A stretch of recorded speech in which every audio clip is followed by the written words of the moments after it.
हरे कृष्णा। श्रीमद् भगवद गीता यथारूप अध्याय 2 श्लोक संख्या 14। मात्रा स्पर्शास्तु कौन्तेया शीत उष्ण सुख दुःखदा आगमा पायिनो अनित्यास ताम स्थितिक्ष्व भारता। मात्रा स्पर्शास, इंद्रियां जब इंद्रिय विषयों के संपर्क में आती हैं तो उसका अनुभव कैसा होगा? शीत उष्ण सुख दुःखदा। उसका अनुभव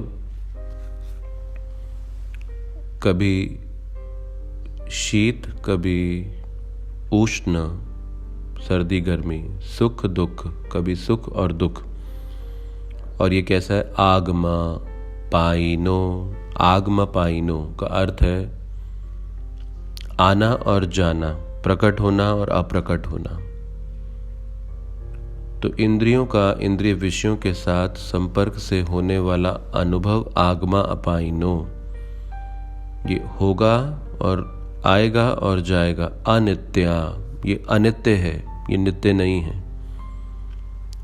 तो भगवान अब इस श्लोक में, पिछले श्लोक में भगवान ने धीरा स्तत्रा नमूयति, धीर व्यक्ति जो है वो शरीर के परिवर्तन से मोहित नहीं होता और शरीर का अंतिम परिवर्तन विशेष है जिसे मृत्यु कहा जाता है। तो एक धीर व्यक्ति शरीर के परिवर्तन से मोहित नहीं होता।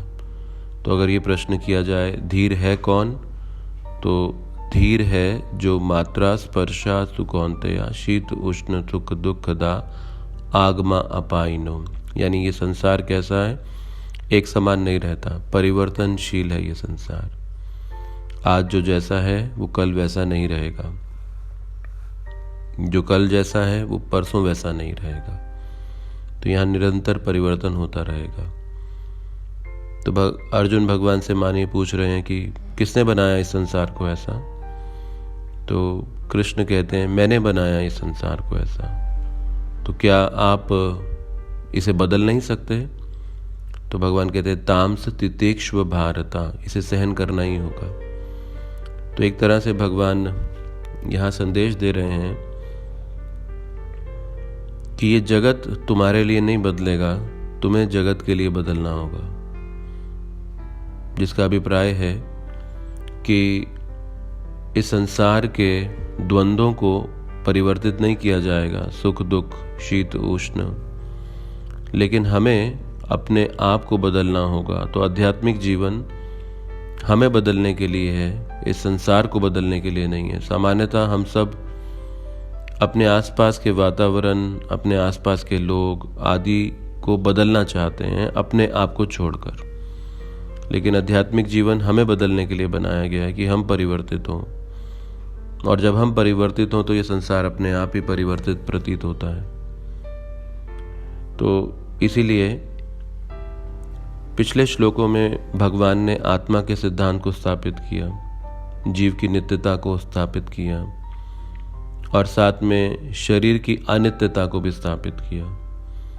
और जीव नित्य शरीर अनित्य है। तो नित्य और अनित्य ये दोनों जब एक साथ आएंगे तो अब जो अनुभव होगा वो अनुभव सुखदायी नहीं हो सकता कभी भी। जैसे तेल और पानी को आप एक साथ मिला दो तो तेल और पानी एक साथ कभी भी मिलाए नहीं जा सकते। तो जीवात्मा नित्य है, शरीर अनित्य है, और इन दोनों का जो मिश्रण होगा वो कभी भी सुखदायी नहीं हो सकता। और इसीलिए नित्य जीव अनित्य शरीर में जब निवास करता है तो वो हमेशा असंतुष्ट कुंठित रहता है। तो नित्य जीव को अब नित्य शरीर की आवश्यकता है और वो होगा आध्यात्मिक जीवन। तो इस प्रकार से भगवान कहते हैं कि जब तक वो नित्य जीव अनित्य शरीर में हो तितिक्ष्वा, अब उसको सहन करने के अलावा और कोई उपाय नहीं है। तो सहन करते हुए जीवन के लक्ष्य भगवान के इस संबंध को जागृत करने के लिए काम करते रहना चाहिए। तो अगर हम ये प्रतीक्षा करें कि हमारी जब परिस्थितियां बदलेंगी तब हम भक्ति को करेंगे, आध्यात्मिक जीवन को महत्व देंगे, तो कुछ ना कुछ इस जीवन में लगा ही रहेगा। समस्याएं इस संसार से समाप्त नहीं की जा सकती, क्योंकि ये संसार द्वंद्वों का संसार है। मात्रा स्पर्श आतु कौन्तेया, शीत उष्ण सुख दुखदा, ये आगमा अपाइनो है, ये अनित्य है संसार। तो फिर हमें ये जो मात्रा, ये इंद्रियां दी गई हैं, ये इंद्रियां क्यों दी गई हैं? ये मात्रा, ये इंद्रियां दी गई हैं सुख और दुख का अनुभव करने के लिए। तो इसलिए हमारा मन हमेशा तुलना करता रहता है, ये परिस्थिति सुखदायी है, ये परिस्थिति दुखदायी है।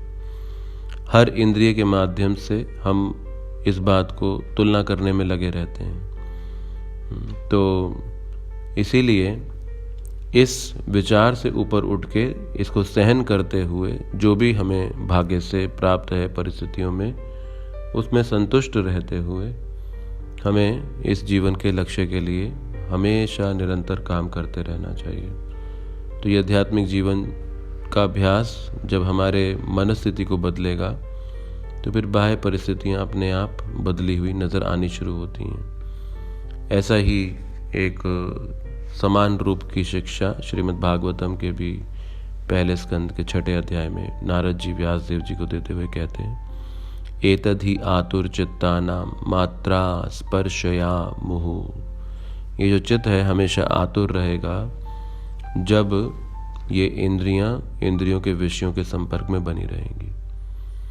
तो इसीलिए हमें हरिचर्यानुवर्णनम, वहाँ नारद जी कहते हैं कि हमें हरि के गुणगान में अपने आप को लगाना चाहिए, जिससे हमारी मनस्थिति बदले और हम बदलें और हमारी सहनशीलता बढ़े, और अंततः इस भौतिक जगत को जब हम त्यागें तो फिर वापस पुनः ये नित्य जीव अनित्य शरीर में ना आके एक नित्य शरीर, जैसे आध्यात्मिक शरीर नित्य जगत आध्यात्मिक जगत में निवास करे, ताकि जो कि उसकी स्वाभाविक स्थिति है।